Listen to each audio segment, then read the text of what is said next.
अस्सलाम वालेकुम दोस्तों, आपको एक बार फिर कॉलम सुनो इक़्तिबास फ़ोन के सेगमेंट में खुश आमदीद। आज हम बात करेंगे कॉलम के बारे में, भारत से हसद क्यों। ये कॉलम भी जनाब यासिर पीरज़ादा साहब का लिखा हुआ है। दो तरीके हैं। पहला तरीका तो ये है कि भारत की कामयाबियों की फ़हरिस्त गिनवाई जाए, उसकी खुले दिल से तारीफ़ की जाए, अपने मुल्क का भारत के साथ तकाबुल किया जाए, तज्ज़िया किया जाए कि हमसे कहाँ, कब और कौन सी गलतियाँ हुई, और फिर इस तज्ज़िये की रोशनी में अपनी रविश बदलने की कोशिश की जाए।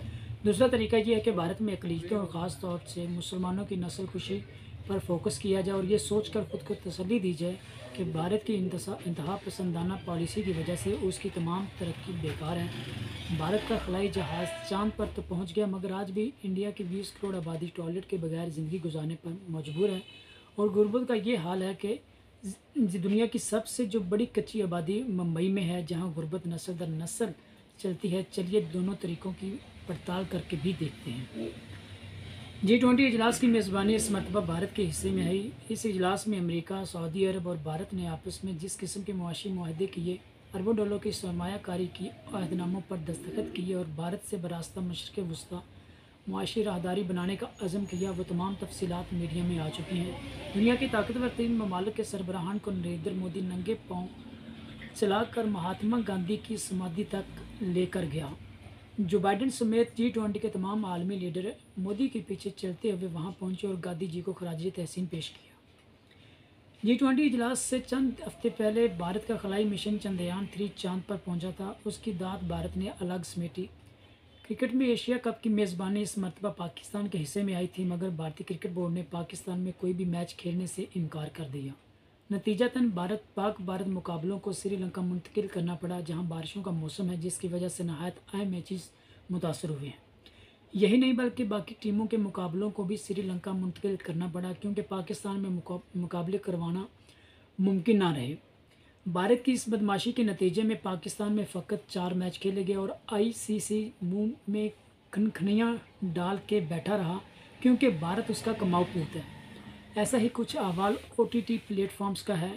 नेटफ्लिक्स और अमेज़ॉन पर भारतीय फिल्मों और सीरीज़ की भरमार है, जबकि पाकिस्तान वहाँ से भी गायब है, क्योंकि इन OTTs पर भी भारतीय काबिज़ हैं।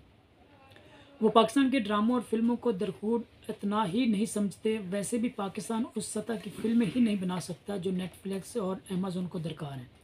हम इससे जो लोग OTT टीवी सीरीज़ देखते हैं, उन्हें अंदाज़ा होगा कि मिर्ज़ापुर, मेड इन हेवन, ये काली काली आंखें, पंचायत स्कीम 1992, दी ब्रस्ट महात्मा स्टोरी और क्राइम दी दिल्ली क्राइम, डिलिक पर तांडो और इस जैसी दर्जनों टीवी सीरीज़ भारत में बन रही हैं, जिनकी ख़ास बात यह है कि इनमें कोई सुपरस्टार नहीं बल्कि दूसरे दर्जे के अदाकार हैं, सिवाय इक्का दुक्का टीवी सीरीज़ के, जैसे कि तांडवो या सेक्रेड गेम्स, जिसमें सैफ अली खान है, मगर उनकी अदाकारी सफ़े अव्वल के अदाकारों से किसी भी तरह कम नहीं, और ना ही इन फिल्मों की हदायतकारी में कोई सिकम है।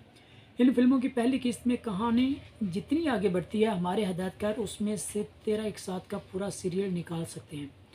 इस वक्त मकसद पाकिस्तान और भारत की फिल्मों का तकाबुल करना नहीं, बल्कि सिर्फ ये देखना है कि वो भारत जो 90 की दहाई तक लगभग हम जैसा था, फ़कत 20-25 वर्ष में चाँद तक कैसे पहुँचा, जबकि हमारी एयरलाइन लाहौर से न्यूयॉर्क तक बराह रास्त नहीं जा सकती।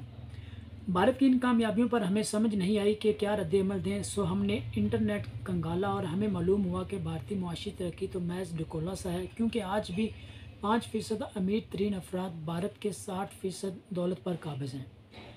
इस किस्म की तनकीद किसी भी मुल्क पर की जा सकती है और भारत इससे मुस्तस्ना नहीं, बल्कि भारत तो उन ममालिक में शामिल है जिसका इंसानी हकूक़ की पामाली और ख़ास तौर से कश्मीर में अक़वाम मुत्तहिदा की करारदादों की खिलाफ वर्जियों का बदतरीन रिकॉर्ड है। वो तो शुक्र हुआ उड़न धरती राय का, जिसने हस्बे मामूल भारतीय जमहूरियत का पर्दा चाक करते हुए दुनिया को भारत का असल चेहरा दिखाया और बताया कि किस तरह भारत सेकुलरिज्म का लिबादा ओढ़कर इत्मीनान से मुसलमानों के साथ वही सलूक करने के दर पे है जो नाजी जर्मनी में यहूदियों के साथ किया गया था। गोया हमसे ढंग की तनकीद भी नहीं की गई। इस काम के लिए भी हमें एक भारतीय दानिश्वर का सहारा लेना पड़ा और एक दूसरे को अरुण धरती राय का वीडियो क्लिप भेजकर बताना पड़ा कि भारत की कामयाबी पर ज़्यादा परेशान होने की ज़रूरत नहीं। ये दो कौमी नज़रिया आज भी ज़िंदा है और भारत में अब भी बहुत गुर्बत है। चलिए हम परेशान नहीं होते, लेकिन सवाल यह है कि भारत की तरक्की का वो कौन सा मरहला होगा जब हम परेशान होकर अपनी तरक्की के बारे में सोचेंगे।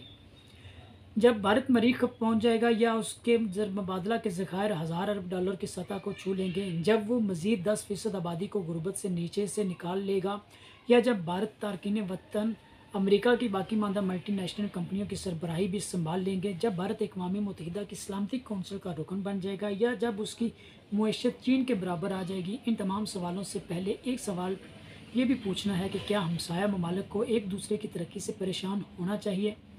हम एक अजीबोगरीब खिते में रहते हैं जहां हमसाया ममालिक ने आपस में सरहदें बंद कर रखी हैं और बातचीत तकरीबन मफकूद है। ऐसा तो अफ्रीकी ममालिक ने भी नहीं किया। उन्होंने भी अपना एक ब्लॉक बनाकर रुकन ममालिक की सरहदों को खोला हुआ है और वीज़े की बंदिश से शहरियों को तकरीबन आज़ाद किया हुआ है। हालांकि वहाँ कई ममालिक में खाना जंगी की सी सूरत हाल है। पाकिस्तान, भारत, बांग्लादेश एक मुल्क था। तारीख़ ने इन्हें अलहदा कर दिया, मगर इसका ये मतलब नहीं कि अब बाकी मानदा तारीख़ एक दूसरे के ख़िलाफ़ तलवारें सौंध कर गुजारी जाए। बम्बई शहर मोहम्मद अली जिन्ना की महबूबा थी, जबकि लाहौर में जवाहरलाल नेहरू का दिल धड़कता था। जब इन ममालिक के बानियान ने आपस में कन्फेडरेशन का माहौल बना रखा था, तो ये माहौल आज क्यों नहीं बन सकता। भारत से हसद करने की ज़रूरत नहीं, ज़रूरत इस बात की है कि हम फ़कत ये सोचें कि 76 वर्ष पहले एक मुल्क के दो टुकड़े हुए, एक टुकड़ा आज चाँद पर है जबकि दूसरा टुकड़ा ज़मीन पर। इसकी क्या वजह है? ये कोई ऐसा मुश्किल सवाल नहीं जिसका जवाब तलाश करने के लिए सुकरात को ज़िंदा करना पड़े। आज अगर इस सवाल पर रेफरेंडम करवा के कौम से पूछ लिया जाए तो शायद 80% लोगों का जवाब एक जैसा होगा। हमें मालूम है कि मर्ज़ क्या, हमें ये भी इल्म है कि इसकी दवा क्या है, लेकिन अफसोस है कि दवा लेने की बजाय हम टोटके और खोखले नारों का सहारा लेने पर मजबूर हैं। It is silliness to live when to live is torment and then have we are prescription to die when death is our physician Othello. बहुत शुक्रिया।